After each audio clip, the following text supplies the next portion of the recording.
Hello, my name is Miss Marie, and today I'm going to read you Lila Bloom by Alexander Stadler. Lila Bloom was having a miserable day. At breakfast, everyone else's waffle had at least 10 strawberries. Lila's waffle had only one. Her little sister smeared maple syrup all over her favorite sweatshirt. Lila had to wear a party dress to school. In school, the girl sitting next to her got a gold star on her book report. Lila's paper said, "Try harder." For the day, Lila was really grumpy. She was in such a bad mood that she wasn't even looking forward to her ballet class. As she climbed into her Aunt Celeste's shiny little sports car, she scowled. "I despise ballet," she muttered as she punched in her seatbelt. "It's ridiculous. Up, down, plie this, grand jeté that, jump here, leap there.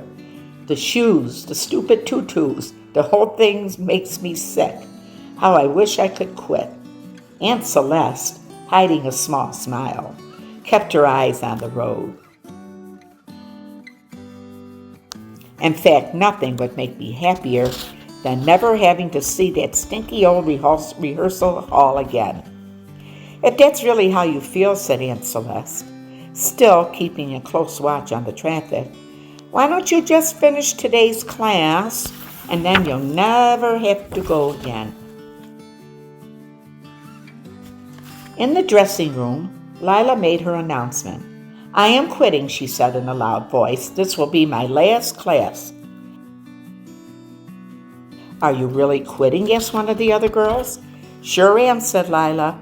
There was a flurry of excitement and chatter, but it all came to an end when they heard Madame Vera banging her stick and calling them to the floor. They quickly assembled at the bar.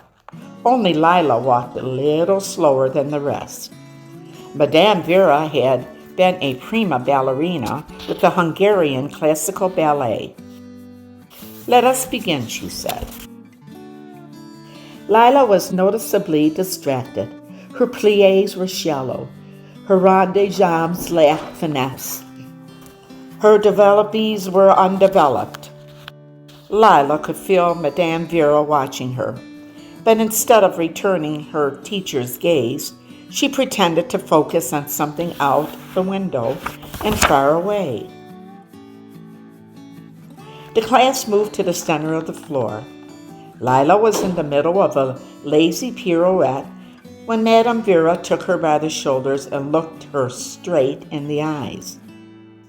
"Is Mademoiselle not feeling well today?" she asked. "No, I'm fine," answered Lila.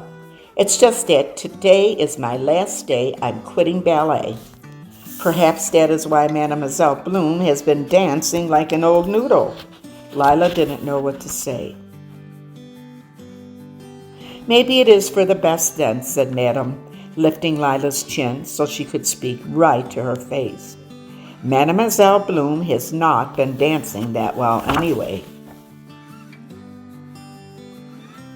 The other pupils began to whisper.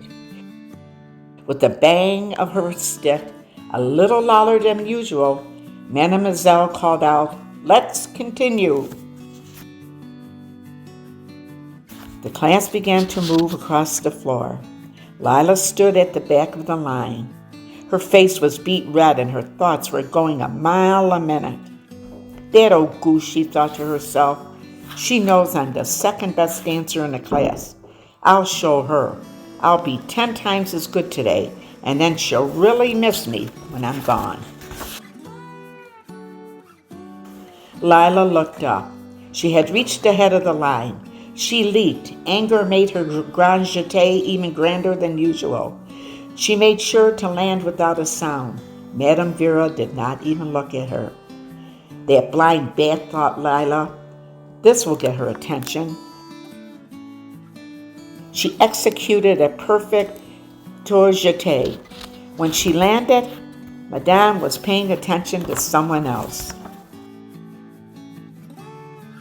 Lila spun through her pirouettes, turns with strength and delicacy. She made her pas de jate with the utmost grace. Madame didn't even seem to notice. And then something interesting happened. As Lila concentrated on her dancing, it became harder to stay angry.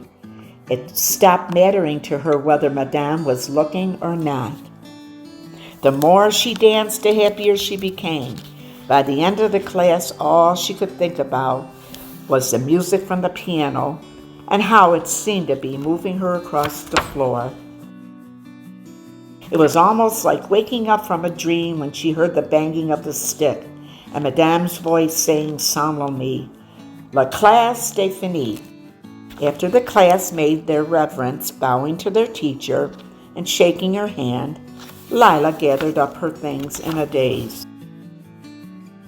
As she walked towards the lockers, Madame Vera touched her shoulders and said, "It's a shame that Mademoiselle is leaving us, as her work today was really quite good."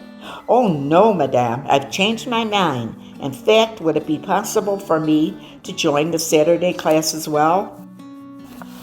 Said Madame Vera. "Let me see about making a place for you." Lila grabbed her things and went out to the curb. Aunt Celeste was waiting. "How was class?" she asked Lila as she climbed into the car. "Excellent," said Lila. "Ventis. I even spoke to Madame Vera about taking 2 classes a week instead of 1. Do you think that would be all right?"